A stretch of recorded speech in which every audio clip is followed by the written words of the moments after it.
نحمده ونصلي على رسوله الكريم اما بعد فاعوذ بالله من الشيطان الرجيم بسم الله الرحمن الرحيم اللهم صل على سيدنا ومولانا محمد النبي الأمي وعلى آله وصحبه وبارك وسلم تسلیما کثیرا کثیرا۔ الحمدللہ، اللہ تعالیٰ کی عطا کردہ توفیق سے ہم مثنوی شریف کے ذریعے اللہ تعالیٰ کی محبت اور معرفت حاصل کرنے کی کوشش کر رہے ہیں۔ جن مسلمانوں کے دل اللہ کریم کی محبت اور معرفت سے آشنا ہوتے ہیں، وہ اپنی زندگی کا ہر کام اللہ تعالیٰ کی رضا حاصل کرنے کے لیے، اللہ تعالیٰ کا زیادہ سے زیادہ قرب حاصل کرنے کے لیے بڑے ذوق و شوق سے اس کام میں وہ لگے رہتے ہیں۔ لیکن ایسا ذوق و شوق کہ آدمی ہر وقت اللہ تعالیٰ کے قرب کی ترقی کی خواہش کرتے رہے، یہ جب ہی ممکن ہے جب اللہ تعالیٰ کی کچھ معرفت اس کے اوپر کھلی ہو، یعنی اللہ تعالیٰ کے بارے میں اس کو کچھ معلوم ہوا ہو۔ ایک تو یہ نا کہ ہمارے رب ہیں، اور ایک ان سے کچھ تعلق بنا ہو اس کا، ربوبیت کا، کہ ہمارے رب ہیں تو ایک محبت کا تعلق بھی ہو، خالی ضرورتیں پوری کرنے کا تعلق نہ ہو۔ تو جب یہ تعلق ہو جاتا ہے تو پھر انسان بڑی شد و مت کے ساتھ اللہ تعالیٰ کی طرف بڑھنے کی کوشش کرتا ہے۔ جیسے میر خسرو رحمۃ اللہ علیہ نے فرمایا، من تو شدم تو من شدی، من تن شدم تو جان شدی، تا کس نگوید بعد عظیم من دیگرم تو دیگری، کہ میں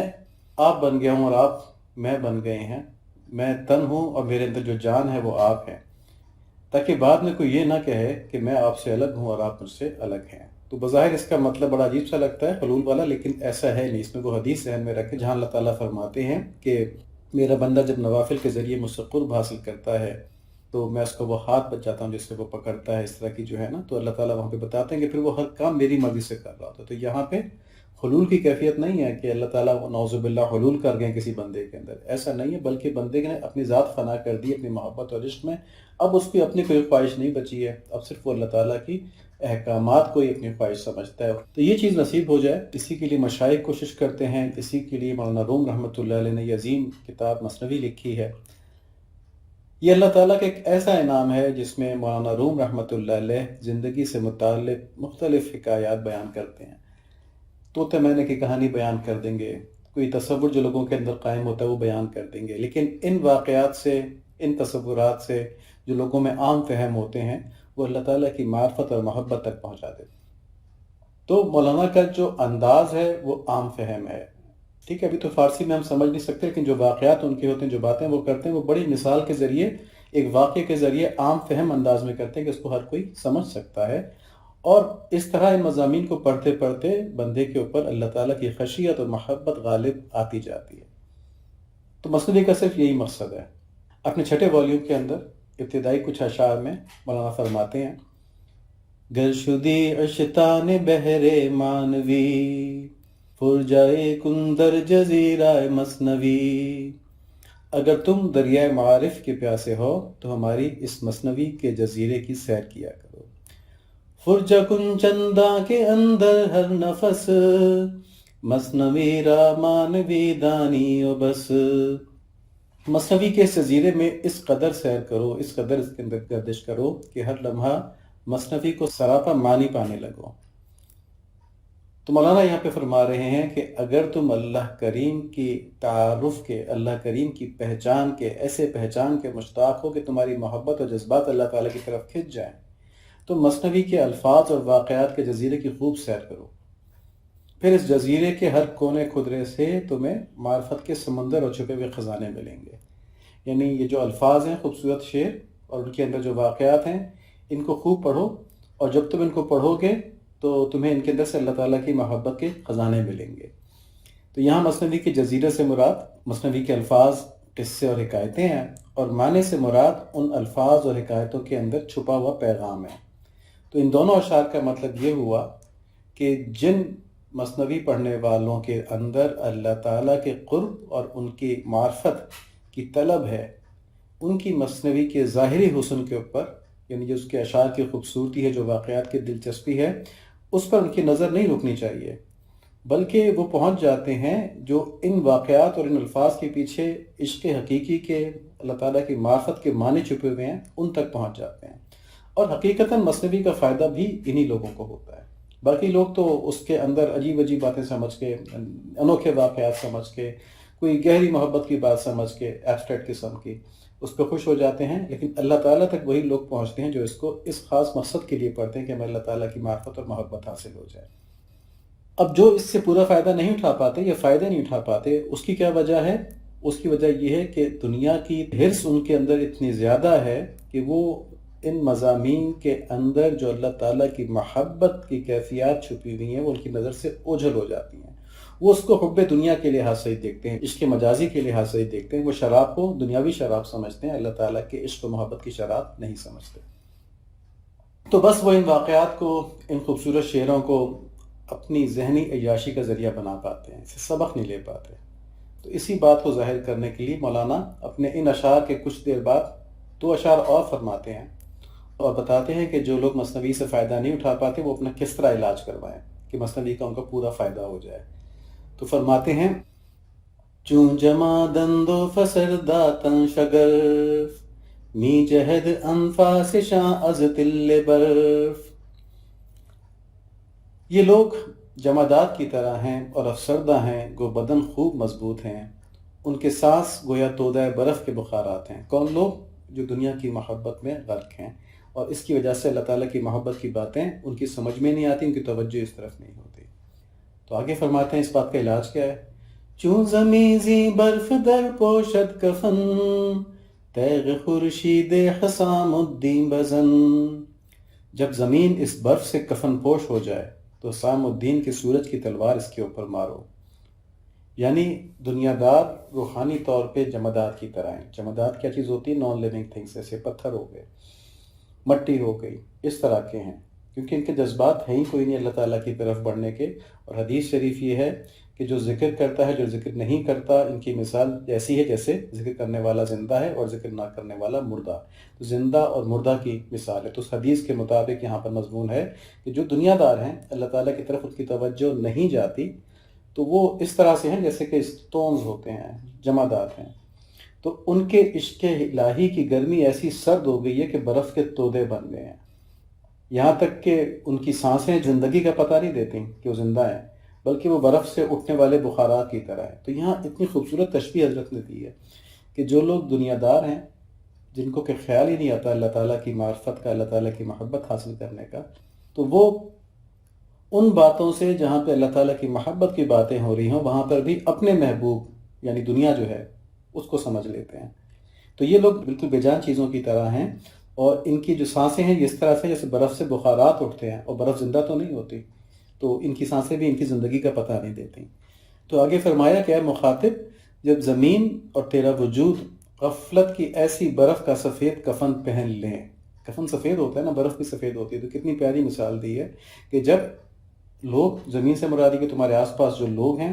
اور تمہارا اپنا وجود جو ہے وہ اس طرح سرد ہو جائے اللہ تعالیٰ کی محبت سے جیسے تم نے برف کا کفن لپیٹا ہو، تو کسی اللہ والے کی سورج کی گرمی سے برف کو پگھلا لو۔ تو اس سرد مہوی کا، اس برف کا کیا علاج ہے کہ اللہ والے کی صحبت، کسی محبت والے کی صحبت اختیار کر لو۔ تو حسام الدین کے سورج کی تلوار مارو سے مراد ہے حسام الدین حضرت کے بہت محبوب خلیفہ تھے اور بہت بڑے ولی اللہ تھے، تو ان کے ولی اللہ کے پاس جاؤ، جن کو اللہ تعالیٰ سے عشق ہے ان کے پاس جاؤ، تاکہ ان کی صحبت میں اٹھنے بیٹھنے سے تمہارے اندر، تمہارے دل کے اندر بھی ان کی محبت کی گرمی آئے، اور یہ جو برف بنی ہوئی آخرت کے لحاظ سے یہ پگھل جائے۔ تو ہم نے یہاں دیکھا کہ مثنوی شریف کا مقصد جو ہے وہ اللہ تعالیٰ کی محبت حاصل کرنا ہے۔ اگر وہ حاصل نہیں ہو رہا تو پھر کوئی فائدہ نہیں ہے اس کا۔ تو اس لیے بیچ میں 92 لیکچر کے بعد یعنی 93rd لیکچر سے ہم نے مقصد حیات کے اوپر بات چیت کی کہ ہمارا مقصد کیا ہے کہ ہم اللہ تعالیٰ کی محبت کو پائیں اور اللہ تعالیٰ کی معرفت کو پائیں، اور اس کے ذریعے ہم شریعت کے اوپر آسانی سے عمل کر سکیں۔ اس کے اوپر بات چیت ہوئی ہماری کافی لمبی، اور اس میں نے بہت سی باتیں کی۔ تو لیکچر نمبر 93 سے 93 سے 112 تک اسی کے اوپر بات ہوئی ہے، مختلف انداز میں بار بار وہ باتیں دہرائی گئی ہیں، تو وہاں سے دیکھ لیا جائے ان کو۔ ان لیکچرز کا خلاصہ یہ ہے کہ انسان کو اللہ کریم کی معرفت اور محبت حاصل کرنے کے لیے پیدا کیا گیا ہے، اور جس نے اللہ کریم کی محبت کے مقابلے میں دنیا کی محبت کو ترجیح دی وہ یقیناً دنیا میں بھی تباہ ہو گیا اور آخرت میں بھی تباہ ہو گیا۔ دنیا میں اس لحاظ سے تباہ ہو گیا کہ ہو سکتا ہے دنیاوی ترقی اس کو بہت نصیب ہو جائے، مگر دنیا کی زندگی کی یہ مہلت دنیاوی ترقی کے لیے نہیں تھی، بلکہ اس دنیا کو اور اس دنیاوی ترقی کو اللہ تعالیٰ کا قرب حاصل کرنے، دوزخ سے بچنے کے لیے استعمال کرنے میں کے لیے تھی۔ تو اس نے ان چیزوں کے لیے استعمال نہیں کیا، اس نے اپنی لذت کے لیے استعمال کیا اس دنیا کو، جو نعمتیں اللہ تعالیٰ نے دی ان سب کو، تو اس نے ان نعمتوں کی مہلت کو بھی ضائع کر دیا، یوں اس کی دنیا بھی خراب ہو گئی اور آخرت بھی خراب ہو گئی، کیونکہ اس دنیا کی زندگی کی وجہ سے اپنے آخرت کے عذاب کو دور نہیں کروا پایا۔ اور جس نے اللہ تعالیٰ کی محبت کا رشتہ مضبوط کر لیا، اس نے اپنی زندگی کی اس مہلت کو حقیقی معنوں میں کامیاب کر دیا، تو اس کی آخرت بھی اچھی ہو گئی اور اس کی دنیا بھی کامیاب ہو گئی۔ اب دیکھیں، ہم نے یہ دیکھا تھا کہ دنیاوی زندگی کے اس امتحان میں ناکامی کی سب سے بڑی وجہ دنیاوی آسائشوں کی حرص ہے۔ یعنی وہ دنیاوی آسائشیں اس لیے نہیں کہ اس کے ذریعے ہم آخرت بنائیں۔ ہمارے پاس اگر اللہ تعالیٰ کھلا ہوا مال دیں اور کھلی ہوئی آسائشیں دیں تو ہم اپنے اس وقت کو، اس مال کو، اس صحت کو، اس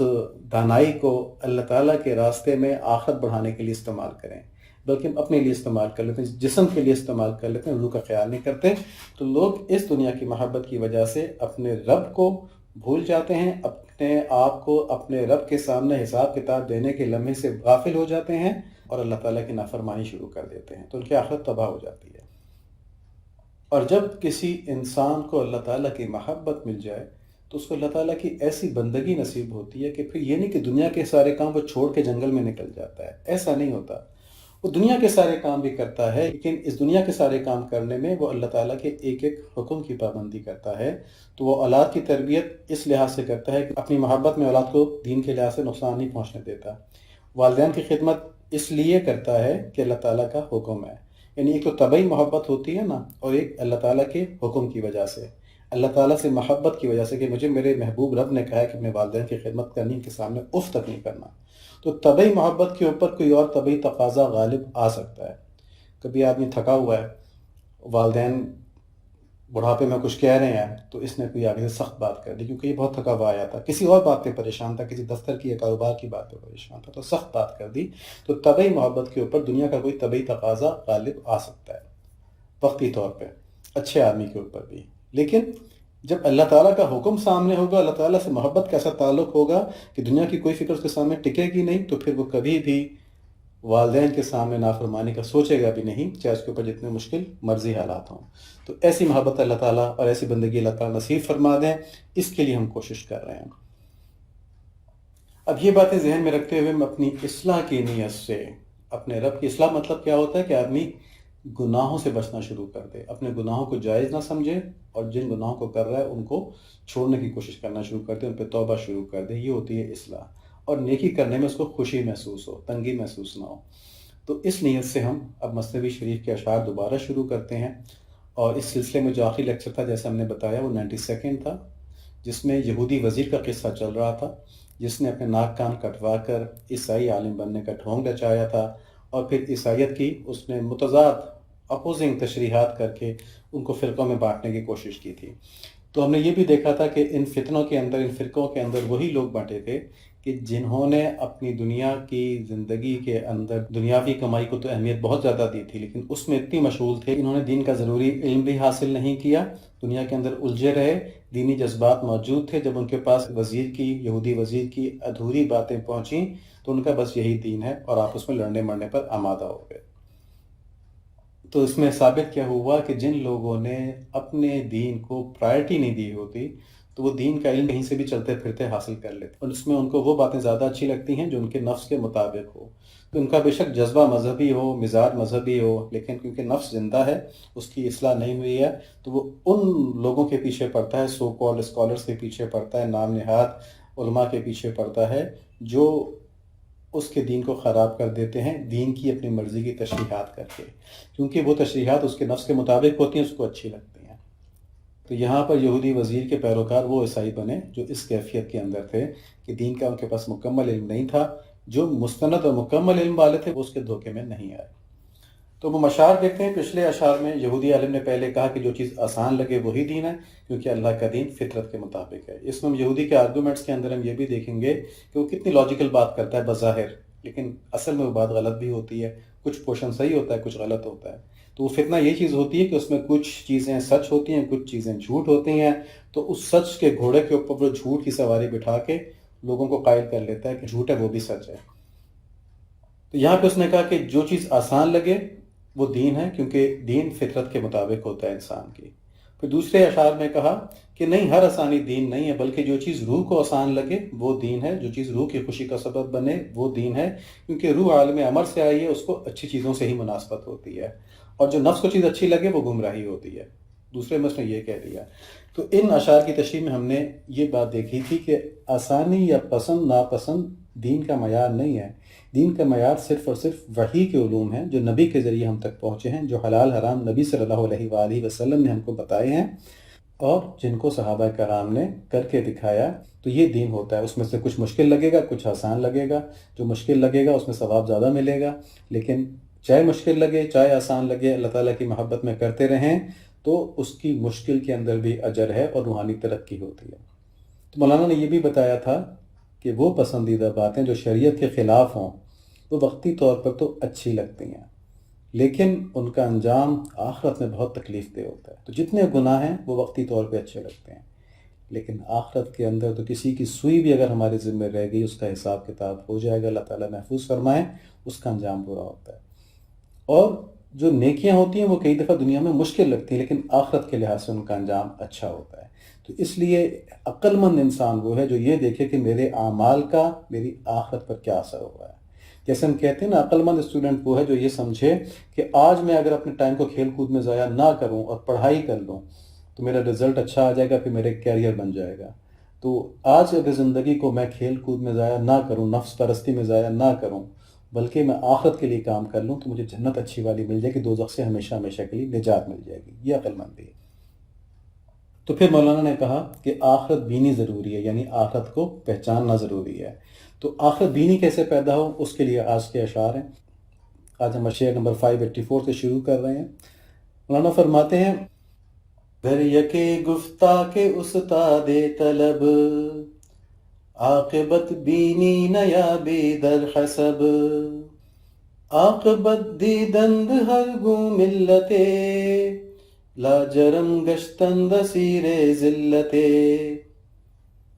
کہ ایک والیوم کے اندر جو اس پر زیر نے مختلف اور اپوزنگ والیوم لوگوں میں فتنہ ڈالنے کے لیے لکھے تھے، ان میں سے ایک میں لکھا کہ اپنے لیے کسی استاد کو طلب کرو، محض ذاتی صلاحیتوں سے تم کو آخرت بینی حاصل نہیں ہو سکتی، یعنی تمہاری ذاتی صلاحیتوں کی بنیاد پر تمہیں اپنی آخرت کے اچھے اور برے کے بارے میں معلوم نہیں ہو سکتا، کسی استاد کے پیچھے چلو۔ پھر کہا دلیل اس کی کیا دی کہ جس قوم نے بھی بغیر رہنما کے آخرت کے انجام کو معلوم کیا، لا محالہ غلطی میں مبتلا ہو گئی، اس سے کوئی نہ کوئی غلطی ہوگی۔ کیوں ہو گئی؟ کیونکہ نفس اور شیطان اس کے ساتھ لگے ہیں۔ آگے فرماتے ہیں، عاقبت دیدن نباشد دستہاف، ورنہ کے بودے زدیہاں اختلاف۔ آخرت کو سمجھنا بائیں ہاتھ کا کھیل نہیں ہے، ٹھیک ہے، آسان کام نہیں آخرت کو سمجھنا، ورنہ مذاہب میں اتنا اختلاف کیسے ہو سکتا تھا؟ اگر ہر آدمی اپنی سوچ سمجھ کے مطابق جب آخرت کے اچھے اور برے میں غور کرتا تو پھر اس کو ایک ہی مذہب پہ چلے جانا چاہیے تھا نا، اگر یہ اتنا آسان ہوتا۔ تو مذہب کے اندر اختلاف کیوں آ گیا اگر آدمی اپنی سوچ کے مطابق چلنے سے آخرت کو پا سکتا؟ تو اس اسکول کے اندر، اس دفتر کے اندر یہودی وزیر نے یہ گائیڈنس دی کہ اپنی آخرت کو بہتر کرنے کے لیے تمہیں زندگی کس طرح گزارنی چاہیے، اس کے لیے کسی استاد کو طلب کرو، کسی راہبر کو طلب کرو، کسی مرشد کو طلب کرو۔ انسان خواہ کتنا ہی علم اور قابلیت رکھتا ہو، بغیر کسی مستند رہنما کے وہ آخرت میں دھوکہ کھا جاتا ہے۔ کیوں؟ کیونکہ ناجائز خواہشات اس کے ساتھ لگی ہوتی ہیں جن کو وہ چھوڑنا مشکل سمجھتا ہے، اور شیطان اس کو دھوکہ دے رہا ہوتا ہے، تو وہ اس کو گمراہ کر دیتے ہیں، نفس اور شیطان گمراہ کر دیتے ہیں۔ وہ کہتا ہے نہیں یار یہ اس طرح نہیں ہوگا، یہ اس طرح ہوگا، لوگ سمجھ نہیں رہے ہیں اس بات کو، نا یہ چیز حرام نہیں ہوگی، ٹھیک ہے، اس کو اس طرح ہونا چاہیے، تو وہ غفلت میں چلا جاتا ہے۔ اسی لیے قرآن شریف کے اندر بھی ہے نا کہ جن کے دلوں میں زیغ ہے وہ قرآن شریف سے ہدایت نہیں پا پاتے، اور سورہ الف لام میم کے اندر ہی ہے کہ ذالک الکتاب لا ریب فیہ ھدی للمتقین، کہ صرف متقین کے لیے اس میں ہدایت ہے، ھدی للمتقین، ہدایت ہے اس میں متقین کے لیے۔ تو جو متقی نہیں، جو اللہ تعالیٰ سے ڈرتے نہیں ہیں، جن کو اللہ تعالیٰ کا خوف نہیں آتا، تو وہ پھر اس کتاب سے ہدایت نہیں لے پاتے، اس میں سے اپنی مرضی کی باتیں نکال لیتے ہیں۔ تو مولانا فرماتے ہیں کہ جس قوم نے بھی بغیر رہنما کے آخرت کے معاملے میں اپنی عقل کے گھوڑے دوڑائے، وہ دھوکہ کھا گئی اور غلط راہ پہ چل پڑی۔ آخرت کے معاملات سمجھنا اگر انسان کی ذاتی صلاحیتوں کے اوپر ہی موقوف ہوتا تو سب انسان ایک ہی مذہب کے اوپر متفق ہو جاتے ہیں، لیکن ایسا نہیں ہوا، اور ہم دیکھتے ہیں کہ ہر مذہب نے آخرت کی کامیابی کے لیے مختلف قوانین بنائے ہیں، چنانچہ مذاہب کا آپس میں اختلاف ہے۔ تو یہاں پر مثالوں کے ساتھ، دلائل کے ساتھ بتایا گیا کہ آخرت کی کامیابی کے لیے کسی ماہر کو رہنما بنانا ضروری ہے۔ وجہ اس کی یہ ہے کہ آخرت کا تعلق غیب کے ساتھ ہے، یعنی آخرت میں جو کچھ ہوگا وہ ابھی ہم دیکھ نہیں سکتے، تو ہمیں صرف اس کا علم دیا گیا ہے۔